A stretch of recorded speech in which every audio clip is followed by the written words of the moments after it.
Մեր գլխավոր նպատակը պետք է լինի համախմբել ժողովրդին, վերացնել այս ատելության մթնոլորտը, բոլորը իրար հայոյում են, բոլորը, դուք տեսնում եք, դուք բոլորդ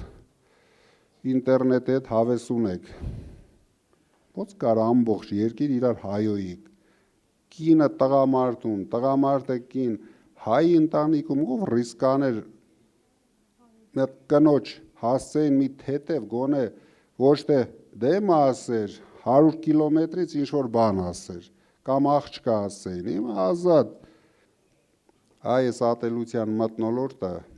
մենք ձեզ հետ միասին պետք է առաջ երթին, որովհետև ինչ կանել մենք ասենք տնտեսական քաղաքականություն, դուք տեսնում եք, որ մեր տնտեսական ծրագրերը լավագույն են, նույնիսկ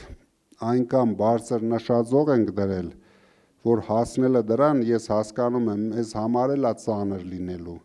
բայց չկասկածեք, որ բոլոր մեր թեզերը մենք կատարելու ենք, բայց դժվար է լինելու, հեշտ չի լինելու, բոլորս գիշեր ցերեկ պետք է աշխատենք։